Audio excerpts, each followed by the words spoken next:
राम राम मंडळी, मराठी आपल्या कट्ट्यावर हार्दिक स्वागत. गेल्याच आठवड्यात एक चांगला ट्रेलर लॉन्च झाला आहे, तो पण मायथॉलॉजी टाईप, आणि तो आहे इंद्रजाल. इंद्रजालचा तो ट्रेलर बघितला, तो 3 मिनिटाचा होता आणि तो अति सुंदर ट्रेलर झाला. आणि तो जी स्टोरी बनवली गेली आहे त्यामध्ये उलगडा त्या उत्कर्षपणा असा झालेला आहे. पण त्या निमित्ताने आपण ह्या कलाकारांशी भेटणार आहोत. जे जे मेन डायरेक्टर आहेत ते आपले साहेब डोंबळे साहेब. डोंबळे साहेब, तुम्ही ही जी स्टोरी जी बनवली आहे मॅथॉलॉजिकल, एक रहस्यमय कथा आहे, ती तुम्ही कशी काय तुम्ही एक्झिक्यूट केली? राम राम. गोष्ट पोहोचली म्हणजे अशी की जेव्हा महेश आणि मी आम्ही भेटलो होतो आधी एका कामानिमित्त, म्हणजे एडिटिंगच्याच कामावर भेटलो. आणि तेव्हा भेटल्यानंतर आम्हाला दोघांनी म्हणजे काम तर झालं, पण त्या कामाच्या भेटीदरम्यान आमच्या बऱ्यापैकी भेटीही झाली. सो भेटी होता होता तुम्ही छान हे झालं तर म्हणजे आपण जर काहीतरी करू शकतो करूया वगैरे. तर तेव्हा मग आमचं एका गोष्टीसाठी शोधणं म्हणजे सुरू झालं की आपल्या आपल्या लेवलला आपण काय करू शकतो, आपलं काय बनवू शकतो. सो त्याच स्टाईलची आणि त्याच आपल्या लिमिटेड याच्यामध्ये रिसोर्सेसमध्ये बसेल अशी गोष्ट आम्ही सर्च करतो. सो ह्या सगळ्या प्रोसेसमध्ये महेशलाच नामदेव मुरकुटे या फिल्मचे रायटर ते भेटले. आणि भेटल्यानंतर मग त्यांनी आम्हाला एक अरे हा तरुण मुलं आहेत म्हणून त्यावेळी बघून त्यांनी आम्हाला एक 2-3 गोष्टी दिल्या. पण जेव्हा आमचं त्या गोष्टींवर डिस्कशन, क्युरियस होणं किंवा अजून गप्पा गप्पा ह्या जेव्हा सगळ्या वाढल्या तर तेव्हा त्यांना खूप सिरियसनेस अजून जास्त जाणवलं. आणि त्याच्यानंतर त्यांनी मग एक असं स्क्रिप्ट दिलं की ज्याच्यामध्ये जंगल, हिस्ट्री आणि बऱ्याच गोष्टी जे इंग्रजांमध्ये आता आहे त्या सगळ्या गोष्टी त्यांनी त्या स्क्रिप्टमध्ये दिल्या. आणि तो वाटलं की हा हेच तर आपण विचार करतो, म्हणजे कुठेतरी बॅक ऑफ द माइंड हेच आपल्या डोक्यात होतं की असंच काहीतरी आपल्याला करायचं आहे. कारण ह्या गोष्टी लहानपणापासून पाहत आलोय किंवा त्या सगळ्या गोष्टी हे करत आलेलो आहे. सो हा एक खूप महत्वाचा पार्ट होता. त्याच्यानंतर की पण हे जेव्हा एवढं सगळं आम्ही छान छान लिहिलंय, हे लिहिण्यासाठी एक्झिक्यूट करण्यासाठी आपल्याला पैसा लागतो. पैसे नाही लागणार, कारण ते आपल्याकडे पैसे असते, पण आपल्याला पैसा लावणारा कोणतरी व्यक्ती. सो आम्ही त्याचं सर्चिंग सुरू केली. म्हणजे आम्ही 2-3 लोकांपर्यंत आम्ही पोहोचण्याचा प्रयत्न पण केला.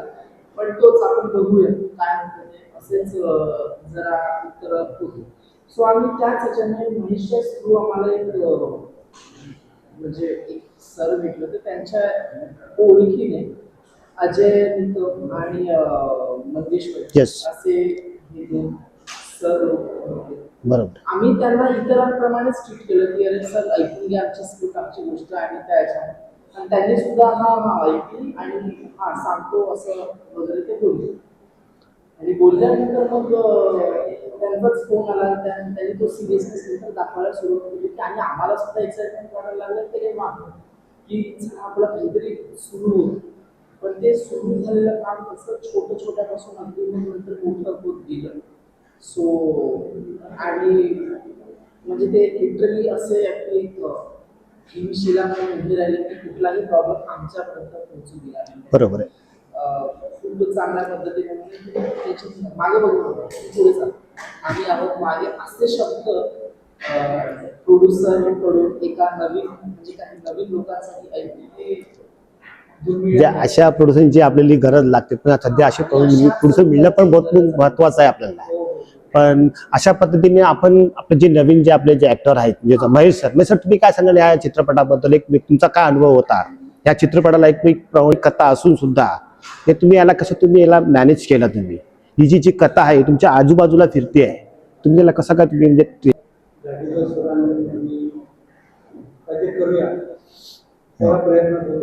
बरोबर आपल्या लेवलवर काहीतरी करूया काही कथा शोधायला लागतो, काही रायटर्सने ॲप्रोच व्हायला लागतो. त्यामध्ये रायटर आहेत नामदेव सर, त्यांना ॲप्रोच करू. त्यांच्याकडून काही गोष्टी ऐकल्या, त्याची जी बोलांची आपण आता करतो ती खूप इंटरेस्टिंग वाटली. ती वाटल्यानंतर मग एखाद्या दिवशी आम्ही बोललो की ही गोष्ट असा त्यांनाही ती तेवढीच आवडली. आणि मग नंतर हा प्रवास सुरू झाला. या प्रवासात सुरुवातीला मी वेगळे कॅरेक्टर करणार होतो. माझ्या कॅरेक्टरसाठी एक नवीन प्लेसेस ट्राय करून चाललं. मग एका पॉईंटला सगळं माझ्याकडे कॅरेक्टर आलं, सगळं विश्वास दाखवला. मला विचारलं की मग मी ही गोष्ट परत नव्याने त्या पॉईंटवर मी पाहायला लागलो. बरोबर. अशी कुठे माझी सुरुवात होती. ती मजा आली, सगळे कॉपरेट होते. सगळ्यांनी writers, directors, producers, radio producers होते. त्या सगळ्यांनी तुमच्यामध्ये निगेटिव्ह काम केलं, सगळ्यांना सांभाळून घेतलं. आमच्या डिओपी सर तुम्ही जे कॅरेक्टर टाकताय त्याचं भावा एवढे होते सगळ्यांनी खूपच त्याचं कॉन्ट्रीब्युशन एवढं महत्त्वाचं आहे. त्यामुळे मग हा प्रवास एवढा सहज आणि सोपा होत गेला. मजा यायला प्रत्येकानं मग आपलं कॉन्ट्रीब्युशन व्यवस्थित मजा येईल. विशाला का मॅडम, तुमचा अनुभव काय सांगा, तुमचा अनुभव काय याच्याबद्दल? माझा अनुभव खूप चांगला आहे, नवीन आहे एक्सपिरियन्स आणि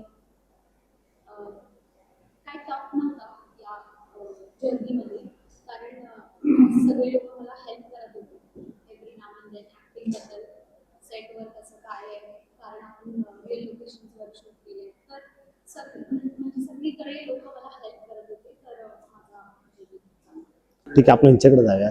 तुमची ते एक खलनायकाची भूमिका दिसून येते या चित्रपटामध्ये, तर तुमचा कसा काय जो अनुभव होता एक प्रकारचा? मी तुमचा मेकअप सगळं तुमचं काय वेगळंच काहीतरी दाखवलं गेलेलं आहे. ॲक्च्युली खूप इंटरेस्टिंग होतं, खूप चॅलेंजिंग पण होतं, कारण की कॅरेक्टर पूर्ण फिल्म हिंदी आहे, पण माझं जे कॅरेक्टर आहे ते राजस्थानवरून आलेलं आहे.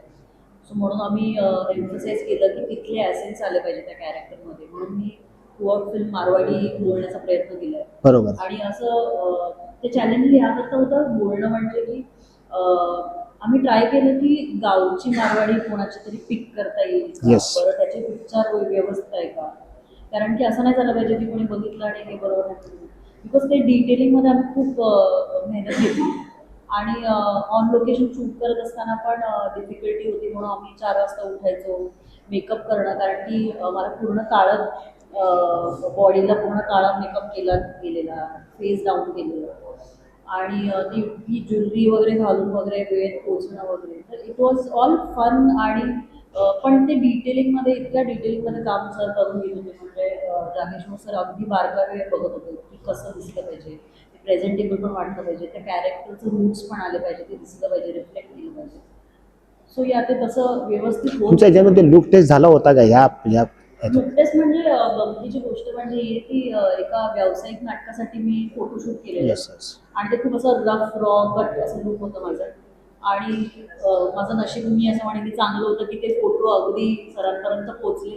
बरोबर. आणि त्यांना असं झालं की नाही, ही जोगन परफेक्ट आहे, ही जोगन इंग्रजांसाठी झालं होतं. अच्छा अच्छा. ऍक्च्युली तर मी बरोबर माझे फोटोज लँड झाले, आणि आय एम सो थँकफुल की मी ही फिल्म केली and I am the part of this film, because मला नाही वाटत इतका ग्रेट एक्सपिरियन्स आणि इतकी ग्रेट फिल्म मला मिळू शकेल. बरोबर. ते पण तुम्ही आज आपला सरांच्या हाताखाली तुम्ही एक DOP म्हणून केला, तर तुमचा काय एक्सपिरियन्स होता? या पूर्ण तुमची फिल्मोग्राफी वेगळी असते, एक पूर्ण ते हाताळणं म्हणजे एक पूर्ण तारेवरची कसरत असते. तर तुमच्या जागेश्वर जी के साथ जब मेरा पहला Yes. तो उनका और मेरा जो थिंकिंग थी इस फिल्म को लेके वो काफ़ी सिमिलर था, और वो भी चाहते थे कि इसका जो लुक हो काफ़ी रियलिस्टिक हो, काफ़ी मतलब हम लोग रियल लोकेशंस में शूट करें, ग्रीन स्क्रीन पे हम दोनों ही विश्वास किए, और हमको चाहिए था कि एक बहुत ही फिल्म हो जिसका स्केल दिखे, जो रियल लोकेशंस में शूट हो.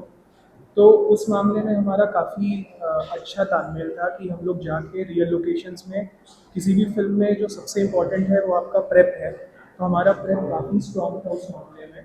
बहुत हमने रेकी करा, बहुत सारे लोकेशंस देखे जो फिल्म के लिए एकदम अच्छे से काम किए. आई एम श्योर जब आप फिल्म देखोगे तो उसका जो इम्पैक्ट था रियल लोकेशन में शूट करने का वो आपको दिखेगा. तुमच्याकडे येतोय की जेणेकरून ही चित्रपटात आपण पौराणिक कथा आहे आणि एक सस्पेन्स थ्रिलर तुम्हाला दाखवायचं आहे, तर ह्याच्यामध्ये तुमची जे लोकेशन्स आहेत ते तुम्ही ते कुठे ना कुठेतरी तुम्ही तडजोड केली असणार की आपल्याला असा सेट पाहिजे किंवा ही अशी वस्तू पाहिजे, असं काय तुमचं कुठलं स्थळ म्हणजे लोकेशन कुठे तुम्ही सिलेक्ट केली आहे? असं एक होतं ऍक्च्युली. आमच्या बऱ्यापैकी सिनेमासाठी लोकेशन फिक्स झाले होते. Yes. म्हणजे कुठल्या कुठल्या जागेवर कुठले सीन करायचे असं सगळं ठरलेलं होतं. पण एक सीन होता जो इम्पॉर्टंट होता. म्हणजे, Yes. कारण नुसतं आपल्याला सीन शूट नव्हता करायचा, आपल्याला त्याचं त्या जागेचं गांभीर्य त्या कॅरेक्टरशी Yes, yes. कनेक्ट दाखवायचा होता. सो तो एक होता जोगन ह्या कॅरेक्टरच्या एंट्रीचा असतो. येस. सो ते ना म्हणजे आम्हाला एक मला आठवतं की आम्हाला तलवार विहीर मिळणार होती. म्हणजे थोड्या वेळासाठीच काय साताऱ्यात एक प्रसिद्ध विहीर आहे तलवार विहीर. सो ती ना एंडपर्यंत म्हणजे म्हणजे प्रोड्युसर्स म्हणजे की त्यांना त्यांनी एंडपर्यंत प्रयत्न केले. पण आणि जिथे कुठे जायचं तिथे होईल का सीन नाही. आपल्याला असं कुठलं तरी लोकेशन पाहिजे जी प्रॉपर विहीर वाटली पाहिजे, पण ती आटाची विहीर नको वाटायला. सो तर ह्यांनी जे अथक प्रयत्न करून आम्हाला जर समजलं की हा तर ते परमिशन आणि ह्या सगळ्या गोष्टीचा फॉलो करून 2 ते 2.5 तासासाठी आम्हाला त्या विहीर म्हणजे 12 मीटरची विहीर म्हणून आहे Yes, सातारा yes. शहरामध्ये. सो त्या विहिरीची परमिशन मिळाली होती आणि त्याच्यानंतर मग पर्यटक लोक पण येणार होते. थोडा आमच्याकडे खूपच एक कमी वेळ होता तो सीन शूट करायला. सीन फक्त 2च आर्टिस्ट होता, पण तो खूप काय आणि डायलॉग्स पण होते. पण ते एलॅबोरेशन त्या सीनचं असं होतं की ते खूप जास्त. सो तेव्हा डिस्कशन करण्याला सुद्धा वेळ नव्हता. सो असं होऊन गेलं होतं की अगदी बऱ्यापैकी आमचं म्हणजे POP. डिस्कस झालं होतं की आपण ना ते थोडंसं वे वे आउट काढून आपण तो सगळा प्रयत्न करू. पण असं आर्टिस्टच्या बाबतीत झालं की तुम्ही फक्त जस्ट करा. खूप प्रश्न आता नका विचारू, जस्ट जे सांगतोय ते तसं तसं करा. म्हणजे त्यावेळेस असं सिक्वेन्स झाला. फक्त त्या गोष्टी आकाश आणि माझ्यात तसे एवढ्या क्लिअर होते की आपण हा सीन कसा डिझाईन झालेला केलेला आहे आता. कारण त्या जागेची आम्ही रेडी नव्हती केली. त्या जागेवर पाय ठेवता बरोबरच आमची पहिली नजर याच्या क्या क्या क्या काय काय ते हा बोला. ये जो पर्टिकुलर सीन की बात कर Yes, yes. वो मैं चाहूँगा कि ऑडियंस एक बार थिएटर में एक्सपीरियंस करे, because that is like one of my favourite scenes end it's like edited इतने अच्छे से किया है उसको. और वो सीन्स देख के जब पहली बार मैंने एडिट में देखा था तो लिटरली गूज़बम्प हो गया था उसमें, बिकॉज लाइक बहुत ही अच्छा सीन है वो. और वो एक पॉइंट ऑफ सस्पेंस जो मेंटेन करता है वो सीन में थ्रू आउट, बहुत ही अच्छा. That location Yes, also yes, yes. बहुत ही अच्छी है. हा हा मतलब ते लोकेशन होतं स्पेशल लोकेशन. पण म्हणजे पूर्ण फिल्ममध्ये ते एक पर्टिक्युलर ते लोकेशन स्पेशली होतं आणि तो सीन सिक्वेन्स पण स्पेशल. मैडम मैं तुमच्याकडे येतोय, आपके पास आ रहा हूँ कि जो हिसाब से जो फिल्म बनी है वो हिसाब से आपको ऐसा कौन सा शॉट्स है कि वो आपको बहुत तगड़ा लगा या एकदम हार्ड लगा, जो बोले मतलब आपके बाजू में जो आपके एक्टर पड़े या डायरेक्टर पड़े, ऐसा कौन सा सीन है जो आपको बहुत एकदम हाँ मतलब तकलीफ शॉर्ट्स करने में बहुत तकलीफ हुआ ऐसा? एक्चुअली बहुत ज़्यादा बड़ा शॉट नहीं है ऐसा कुछ, बट एक ऐसे वो होता है चढ़ान होती है Yeah. जहाँ से हमको भागना होता है. तो सामने से हमको फॉर एग्जाम्पल कोई मार रहा है, हमको बस भागना है और मेरे पास एक बच्चा है, उसको लेके भागना है मुझे, मतलब हाथ में नहीं बट ऐसे पकड़ के भागना है एंड बेयर और वहाँ पे पत्थर कांटे सब कुछ है नीचे. तो उधर भागने के लिए मतलब मेरे एक्सप्रेशन ही कुछ अलग ही निकल गए थे और वो मेरे एक्सप्रेशन की वजह से रीटेक पे रीटेक हो रहा है. बट मैं क्या बोलूँ, दर्द होता है तो फिर वी कांट टेक इट ना. तो वो हो रहा था, मुझे वो हार्ड लग रहा था, लेकिन वो छोटा ही शॉट था बट वो नीचे मुझे चुभ रहा था. तो मुझे ऐसा लगा प्लीज जल्दी फिनिश करते हैं. बाकी सारे सीन्स बहुत इजीली हो गए. सर तुमचा सेम प्रश्न तुम्हाला पण आहे, तुम्हाला कुठला म्हणजे ह्या सीटबद्दल तुम्हाला एकदमच भाऊ तुमच्या या कामाबद्दल या भूमिकेबद्दल म्हणजे तुम्हाला कुठला असा सीन तो तुम्हाला हार्ड म्हणजे एकदम कठीण झालेला आहे, तर तुम्हाला असं काय सांगता येणार? तर पहिले तर मला एक गोष्ट वेगळी बोलायची आहे. डिरेक्टर सर, डायरेक्टर दोघे सर आणि मोदी सर या दोन्ही जादूगारांच्या बाजूला आम्ही बसलोय. मला प्रचंड बरोबर आहे. त्यांनी जे काम केलंय आपलं एक स्वप्नस्थ कलाकार म्हणून की एवढं ग्रँडर लेवलवर एवढं सुंदर आपण अशा सिनेमामध्ये दिसावं. त्यांनी जे काय केलं त्याला सांगतो मनापासून थँक्यू सर. त्यांनी ज्या पद्धतीने केले, ज्या पद्धतीने आम्हाला दाखवलं, ज्या पद्धतीने आता सिनेमा दाखवलेला आहे. सो आता जे सगळे लोक बोलतात ना की माझं असं आहे की कॅरेक्टर म्हणून तुम्ही एखादं पात्र जेव्हा जेव्हा जगता ना त्यावेळेला एका पर्टिक्युलर सीनपेक्षा त्या कॅरेक्टरच्या इमोशन आणि मेंटॅलिटीला त्याच्या सोलला पकडणं खूप महत्त्वाचं असतं. की जगणे खूप महत्त्वाचं असतं. जर तुम्हाला इमोशन आणि मेंटॅलिटी नाही पकडता आलं तर तुम्ही ते काही नाही करू शकत. सो आपण कॅरेक्टरची पार्श्वभूमी, त्याचं एज्युकेशन, तो काय बोलतो, कसा बोलतो, त्याचा दृष्टिकोन या सगळ्या गोष्टी समजून घेते. म्हणजे इमोशन आणि मेंटॅलिटी नाही मिळाली ना तर मग फार अवघड होतं. आणि हा प्रवास माझ्यासाठी खूप व्यक्तिगत बरोबर आहे. महत्त्वाचा असतो. प्रत्येक कॅरेक्टरची एक काम करण्याची पद्धत असते माझी किंवा बऱ्याच जणांची अशी असू शकते. तर ते खूप माझ्यासाठी टफ होतं. बाकी शूटवर म्हणाल तर प्रत्येक सीन म्हणजे मी पहिल्यांदा स्क्रीनवर काम करतो. बरोबर. माझ्यासाठी जशी मगाशी त्या इंटरव्ह्यूमध्ये दर्शना बोलली की महेश पूर्ण शूट दरम्यान खूप सिरियस असायचा. तो त्याचं काम करायचा, हॉटेलवर लवकर जायचा, झोपायचा वगैरे. कारण मी पहिल्यांदा स्क्रीनवर काम करतो. मला थिएटरचा बॅकग्राऊंड आहे त्यामध्ये थोडं सिरियसनेस आहेच माझ्यामध्ये. पण माझं काम करून कसं मला उद्या बेटर करायचं जी सरांनी मला संधी दिलेली आहे ती मला ते अशी वेस्ट घालवायची नव्हती. ते असं नको की अरे इथे जरा बेटर करता आलं असतं किंवा काय किंवा असं नाही. मला आत्ता कॉन्सन्ट्रेट करून जे काय करायचं ते करायचं होतं. त्यामुळे प्रत्येक सीन माझ्यासाठी टफ होता. बाकी फिजिकली म्हणाल तर मी माझ्या आयुष्यात पहिल्यांदा फाईट करत होतो. कुठलाही बॉडी डबल नव्हता ना तिथे हार्नेस यूज होणार नव्हता. आणि तिथे मात्र ते शॉर्ट सिनेमाच्या एंडला काही शॉर्ट्स आहेत जे जेक्टस मी त्यांचं दाखवलं म्हणजे बरोबर. सिनेमाचं जेक्टस कॅरेक्टर केलेलं आहे. त्यांनी जे काही सांभाळून घेतलं आणि दोघांनी तो सीन पर्टिक्युलर होता फिजिकली प्रचंड थकायला होत होतं. त्यांना स्ट्रगल करावा लागत होता. म्हणजे आमचे जे ॲक्शन डिरेक्टर होते शहरात कंपनीला होत्या मोहित साहनी होतं यांनी आमच्याकडे सेफली आणि व्यवस्थित ते करून घेतलं. बरोबर. जोगेश्वर मी वापस तुमच्याकडे येतोय. जोगेश्वर मला एक सांगा, तुम्ही तर कॅप्टन ऑफ शिप आहात, एक जहाज घेऊन जाताय इंद्रजालची. त्या जहाजामध्ये तुम्ही एक एक असे तुम्ही एक एक हे टाकतायत, कॅरेक्टर टाकतायत, जेणेकरून बोला या दर्शना बोला किंवा शलाका बोला किंवा महेश बोला किंवा आपले DOP बघा, हे तुम्ही एक एक एक जॉईन करताना किंवा तुमच्या मनात काय थॉट होता की ह्या लोकांनाच घेऊन जायचं असं, म्हणजे एक काय प्लॅनिंग होतं तुमचं त्या दृष्टिकोनातून? प्लॅनिंग म्हणजे जेव्हा स्क्रिप्ट आलं तेव्हा स्क्रिप्ट मध्येच म्हणजे एवढ्या सगळ्या गोष्टी आणि जेव्हा ऑन सेट असतात तेव्हा हे दोघांचं काम असतं, तर तुम्हाला त्यात तुम्ही कसे तुम्ही इन्स्पायर करता त्यांना की हे असंच पाहिजे तसंच पाहिजे? इन्स्पायर म्हणण्यापेक्षा म्हणजे असं की ऍक्च्युली स्क्रिप्ट रेडी झालं तेव्हाच ह्या सगळ्या गोष्टी विचार म्हणजे हा हे आता हा प्रश्न येतो किंवा आता हा अच्छा आई असाही प्रश्न असू शकतो जे मला आता वाटतं. पण जेव्हा ते काम आलं होतं तेव्हा एवढे सगळे विचारच आहे. पण ह्याला गरजेच्या काय गोष्टी आहेत, ह्याला काय सपोर्टिंग गोष्टी लागू शकतात त्याच्यासाठी पूर्ण म्हणजे हे जोपर्यंत होत नाही तोपर्यंत आपण नाही जाऊया पुढे किंवा नाही करूया ती गोष्ट. हे व्हायचं. त्याच्यामुळे म्हणजे जेव्हा ह्या सगळ्या गोष्टी लोक परफेक्ट नाही भेटले तोपर्यंत ते आपण पुढेच गेले. बरोबर आहे. आणि प्रोड्युसर यांनी सुद्धा तो तसाच म्हणजे मला कौतुकच वाटतं त्या गोष्टीचे. हे आपण आर्टिस्ट आपण थिएटरमधून आल्यानंतर आपल्याला हे शिकवत थिएटरपासून मिळेल की शो मस्ट गो ऑन म्हणा किंवा हे खूप इम्पॉर्टंट आहे ह्या गोष्टीसाठी तर हे झालंच पाहिजे. हे सामान्य माणूस त्यांना हे कळणं फिल्मच्या बाबतीत हे कौतुक असतं.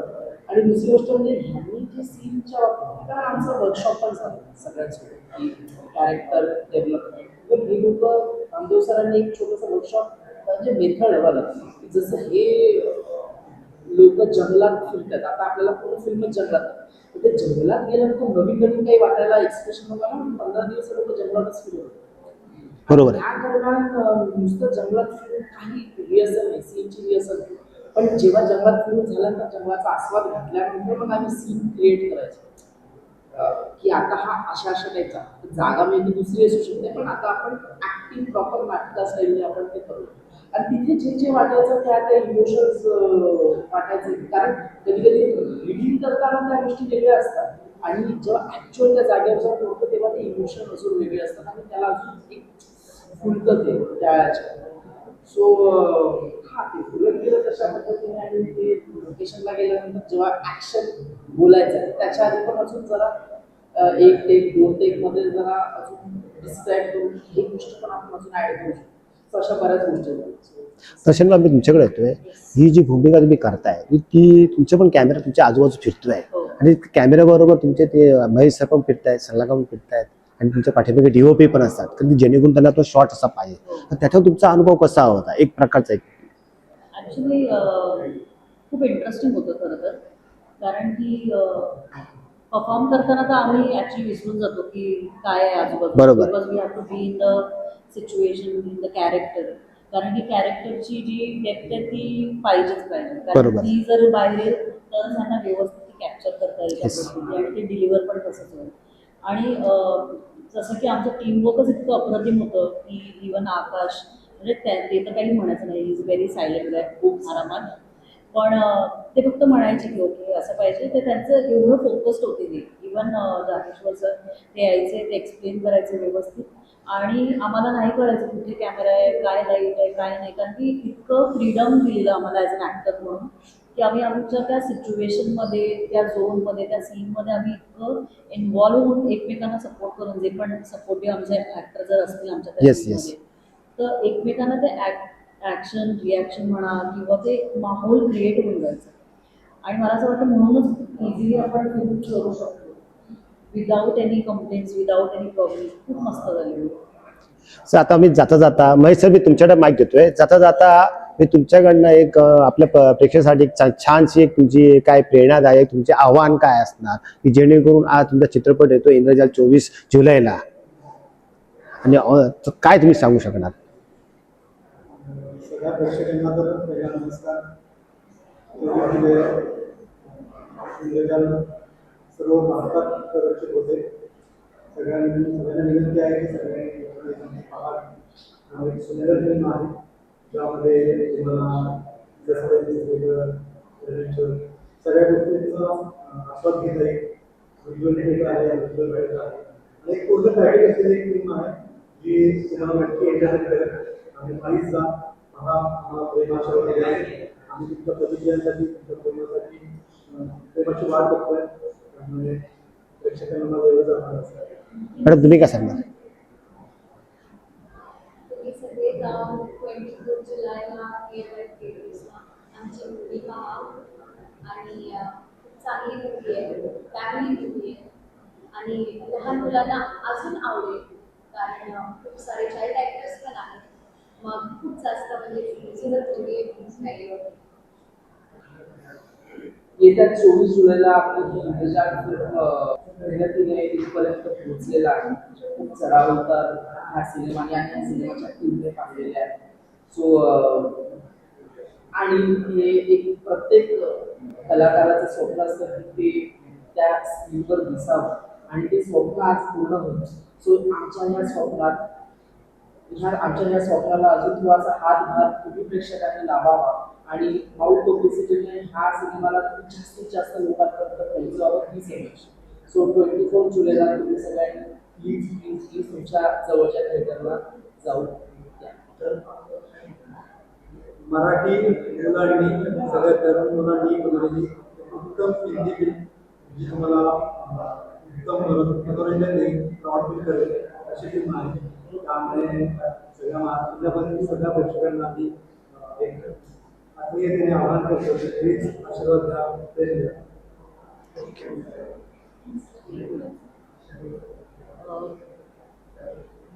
इंद्रजाल ही खूप इंटरेस्टिंग फिल्म आहे आणि आय एम शुअर की तुम्हाला त्या सीटवरती एजवरतीच ठेवणार आहे, कारण की इतके वेगवेगळे पात्र आणि त्यांची स्टोरी आणि ती जी गुंतागुंती आहे सगळ्यांची, ती तुम्हाला शांतपणे असं पॉपअप नाही बसवलं. It is an interesting film आणि ते एक्सपिरियन्स करण्यासाठी तुम्हाला थिएटरलाच जाऊन बघावं लागेल, कारण की तिथे त्याचं जे स्केल आहे, जे गोष्टी आहेत, तर तुम्हाला खूप असं जवळ पोहोचणार आहे. तर डेफिनेटली प्लीज 24 जुलैला जा थिएटरमध्ये आणि खूप प्रेम द्या आमच्या फिल्मला. थँक्यू. इंद्रजाल एक ऐसी फिल्म है जो मिक्सचर और बहुत सारे टैलेंट्स, बहुत सारा जॉनर्स और काफ़ी चीज़ों का एक मिक्सचर है जो आप जाके अगर थिएटर्स में देखेंगे विल नॉट बी डिसअपॉइंटेड. एक सबका हार्डवर्क है इसमें, सारे डिपार्टमेंट्स ने आके बहुत ही अच्छा काम किया है एंड कुछ नया दिखेगा फाइनली आपको थिएटर्स में. and I'm sure it will be worth a watch. So please go watch Indrajal. Thank you yes yes नक्कीच नक्कीच एक नाही मी 2 बोला. प्लीज दर्शकांनो नवीन फेसेसला सपोर्ट करा, नवीन इंडिपेंडेंट प्रोडक्शन्सला सपोर्ट करा. असं नका, ऐसा मत करो, मैं नहीं चाहूँ ऐसा मत करना कि कोई न्यू फेस नहीं है तो सिनेमा कैसा होगा, कोई न्यू डायरेक्टर नहीं है तो सिनेमा कैसा होगा. सिनेमा बहुत खूबसूरत है, आप बिल्कुल रिग्रेट नहीं करेंगे. और जितने भी न्यू टैलेंट्स को आप सपोर्ट करेंगे, इंडस्ट्री उतनी ही खूबसूरत होती जाएगी और इंटरेस्टिंग होती जाएगी, बोरिंग नहीं होती जाएगी. जैसे साइमल्टेनियसली एक ही चल रहा है, ऐसा नहीं है. New faces bring new things and new stories bring amazing experiences. Please go watch it. Thank you.